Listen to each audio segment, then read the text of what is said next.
Smiling Friends was a show on Adult Swim created by Michael Cusack and Zach Hadel, the latter probably being more well known online by his online moniker, Psychicpebbles, where he became a well-known online content creator, mostly in online flash animation. The show would air from 2020 to 2026 before ending after 3 seasons, with Zach and Michael choosing to not let the show go on for longer than it needed to. While some debate on whether or not there was some other factor, I think ultimately this was the deciding factor on whether or not they wanted to continue. Now, this may or may not come as a surprise to all of you, but I've been a fan of Zach for a long period of time. I remember back when he was trying to pitch Hellbenders to be his show on Adult Swim.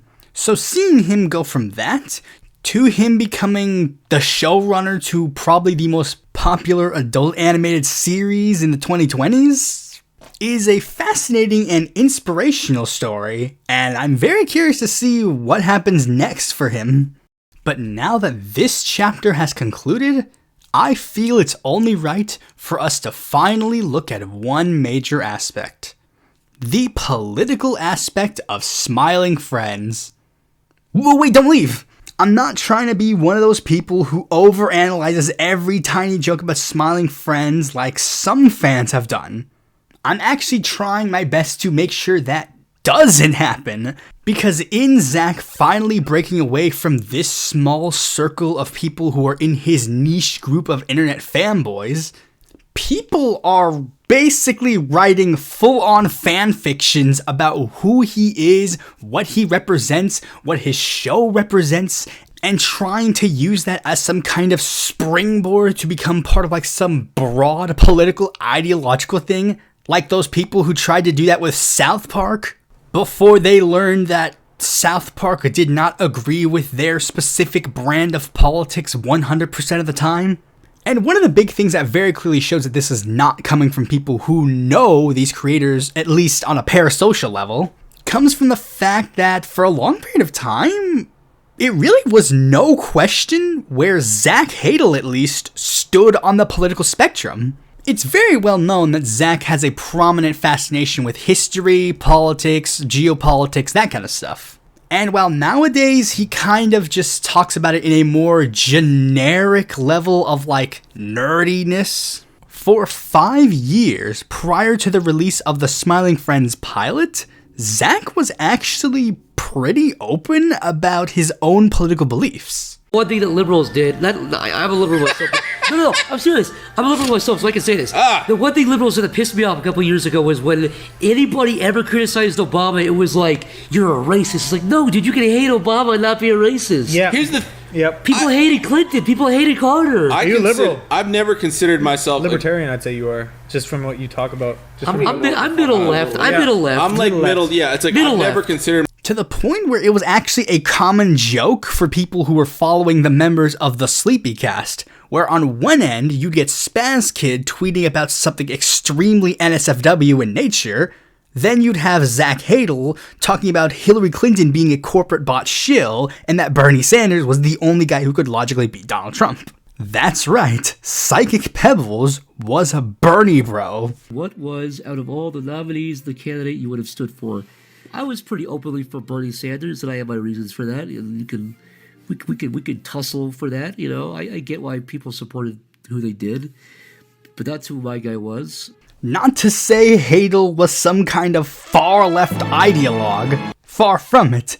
Hadel was open about his notion that both sides get it wrong sometimes. While he mocked Republicans relentlessly, he also was open to mocking that era's far left via the social justice warriors, as was common for most online creators to do at the time, and was also open just about generally criticizing politicians that even he would admit that he wasn't particularly that angry about, like Barack Obama. Now, for a lot of this, you had to legitimately be there to see this side of Zach, because I don't know what he did, but he is really good at scrubbing all that stuff off of the internet. But there are still remnants of that for people who can see it, whether it be mentions of it on the Sleepy Cast, or if you want to go through Twitter conversations that he clearly scrubbed, you can still find replies between other creators and him talking about the presidential nomination process at the time. The one thing I'm willing to acknowledge about this, though, is the fact that obviously many of these statements are 10 years old at this point. A lot can and has changed over the course of 10 years. I mean, I distinctly remember Zach Hadel retweeting a Joe Biden video in 2016 talking about how he would have been an amazing president. But you go to his Only Plays clips in regards to Joe Biden, and there seems to be a little bit of a difference of opinion. Granted, again, as I mentioned before, he's made fun of politicians that he likes before. He's made jokes about Bernie Sanders. But I would also point out that in a more recent interview, after he started to be a bit more coy about his specific political views, he still mentions the fact that he does like to take elements from both sides of the aisle and see where the information truly lies, talking about how he reads both Karl Marx and Milton Friedman. So to just be very blunt, Zach, for the most part, seems to be kind of a generic-ish Democrat. Wouldn't necessarily call him like an ideologue or like some kind of diehard Democrat supporter, but I would say that his views generally seem to just be of a generic liberal-ish Democrat. But wait a second, why would Zach then be so coy about his political beliefs nowadays? Maybe perhaps he's secretly become based and doesn't want to offend the woke mob. Ah yes, because as we all know, Psychicpebbles just absolutely hates offending people. He just, the idea of offending anybody just pisses him off so bad. I think there's actually a lot more of a logical perspective as to why Zach is a little bit less open about his beliefs nowadays. And it's a very simple fact. When Zach Hadel was open about his beliefs, he was in his early 20s. Now he's in his 30s. In the most logistical sense, his activism days are behind him.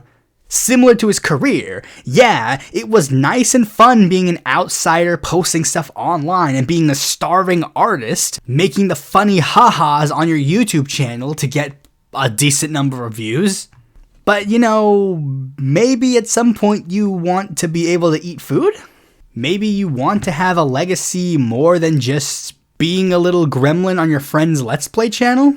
I mean, the heart of what he wants to do is still there, obviously. He wants to ultimately entertain people. He's not there to be your thought leader. He's there to make you laugh. Maybe you don't have to read too much into those gags on Smiling Friends.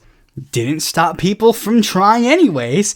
Because, yeah, a couple of Smiling Friends gags did get heavily overanalyzed by some fans online. Well, most of them were just small little character details that people not liking how character acted. Don't ever touch me being the go-to example. Granted, I think the overanalysis of that joke actually still works, because you're not supposed to like what Charlie does in this moment. So people getting overly offended by Charlie doing this is still the intended reaction, but there are others who have chosen to take very interesting interpretations of jokes that were clearly not meant to be that deep. The first controversy came from the post-credit scene of Squim Returns, with some interpreting the ending gag as being transphobic. I say controversy with air quotes because it really wasn't that deep. Like, some liberals on Blue Sky got offended by this particular moment, claiming that it was transphobic, and then some rightoids on Twitter started clowning on them for interpreting the scene to be transphobic. But then after Smiling Friends ended, some other rightoids came in and started saying that this joke actually was secretly meant to be transphobic, and that Zach was actually secretly based and red-pilled for doing it. Now, I do not necessarily know what Zach and Michael's perspectives on trans people are, but considering the fact the main character designer for the title character of the episode was themselves transgender, I'm going to take a wild guess and say that maybe they're not exactly as oppositional to trans people as some people are trying to interpret. But the gag that got a lot of attention after the announcement that the show ended was the pre-credits gag for the GLEP ep, where Jimmy Durante shows up and makes a comment about how everyone can get along, except for a certain group of people. You know who I'm talking about. And some people apparently interpreted this scene as Zach Hadel giving his very serious political commentary about who runs the world, and that they had actually caused the show to get cancelled. And whenever anybody pointed out the fact that this interpretation is one of the dumbest things you could ever say, those same accounts would very quickly point out how Zach has made a ton of jokes over the course of his online career that could be deemed anti-Semitic. And yeah, that's true. Zach's made a ton of jokes about Jews over the course of his online career. And I thought that was the direction the joke was going too. But that's again because I'm familiar with the type of humor that Zach does. I didn't know the full extent of what the joke was parodying at the time, but I got the vibe like, oh, this is like an old-timey character. So clearly he was going to have like an old-timey type of bigotry. He was either going to be anti-Semitic or they were going to go for like a really, really old-timey type of bigotry, like anti-Irish bigotry. Now, to people who actually subscribe to that mentality in the first place, let me give you a little interesting factoid. A joke is a thing that someone says to cause amusement or laughter, especially a story with a funny punchline. I know that a lot of you fascists are very scared to openly share your political opinions and have to hide it behind dog whistles and anime avatars, but that's a you problem. A vast majority of people do not have to hide their beliefs behind a funny haha. Most people can just openly say what they believe without any shame. I guarantee you that I am just as annoying about all the things I've said on this channel in real life. And when Zach made those kinds of jokes, him being perceived as the Nazi was literally to portray him as an insane person, and are a very obvious contrast to his actual beliefs and the things he was actually doing. The same year he was making a joke about murdering a Jewish man in his sound booth, he was tweeting about how Bernie Sanders was the best choice for president. Circling back to this joke specifically, the Durante stand-in character literally gets called out by Charlie and Alan for what he says. Even if you interpret what he says to be a reference to Jewish people, you are very clearly not supposed to align with what he says. Fascists not having media literacy example number 17 trillion. And if you really want to play the game that Zach's jokes are actually him secretly trying to reveal his actual legitimate beliefs on things, then I'd like to ask you, what do you think about all of these jokes that Zach made?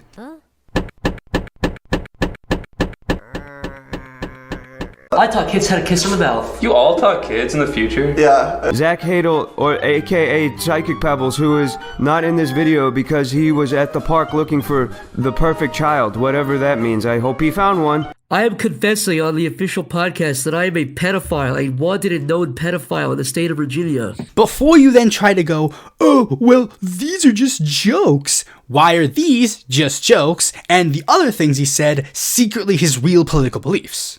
But if you really want to play that game too, I could also add the evidence of the fact about his long-standing relationship with the infamous NSFW artist Shadman, who is well known for drawing very infamous types of pornographic material. And I know some of you are immediately going to try and rush to the comment section. No, I'm not going to let you gaslight me. Need I remind you again?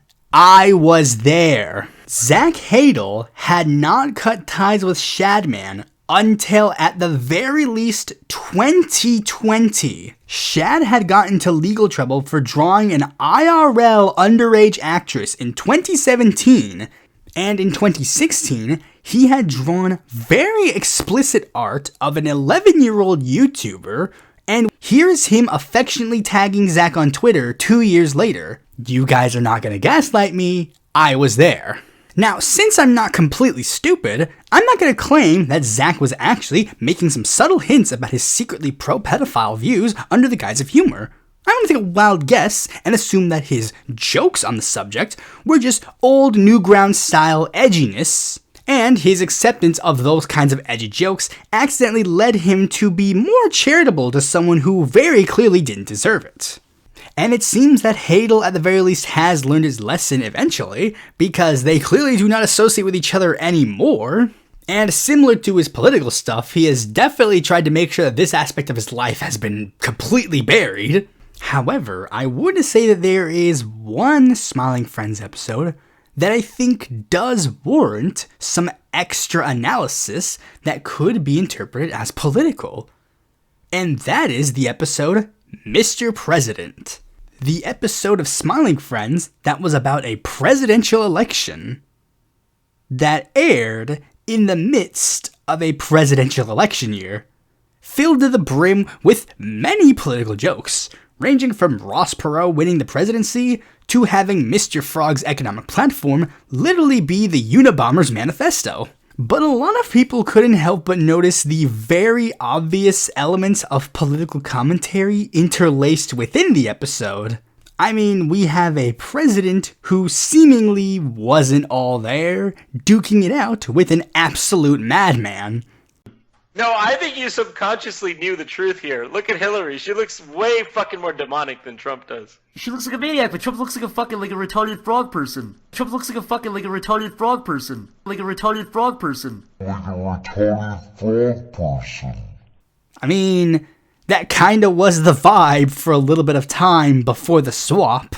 And even then, you could draw a comparison as Kamala was the VP for someone else who was thrust into a position that they very clearly were not ready for due to extenuating circumstances. But the comparison that really caught my eye was the very interesting element where President Jimbo refuses to condemn a war criminal dictator who wiped out a whole race of people. I wonder what could have been possibly going on during this year that might have influenced this plotline in the episode. Also including the obvious commentary about the media controlling the narrative of the election, throwing in some conspiracy type of jokes here and there. And before anybody says anything about that, Zach has gone on multiple rants about conspiracy theories in the past, and in the following season makes fun of a prominent conspiracy theorist, Jesse Ventura. Now again, I am fully ready to acknowledge that most, if not all, of the analysis in this episode could be completely out of date. Zach could have changed his mind on one of, if not all, of these issues in the intervening time that he has been open about his beliefs. I mean, there are some people in his circle that have made some very odd shift from slightly left-of-center Democrats to far-right. Not all of them, but some of them have. And if Zach wants to, he is completely free to correct the record at any point. I mean, he has the platform to do that. But again, is there any real reason for him to do so? Like, he's just vibing now. He doesn't feel the need to get involved in flame wars over politics anymore. He literally just walked away from one of the most successful adult animated shows of the 2020s.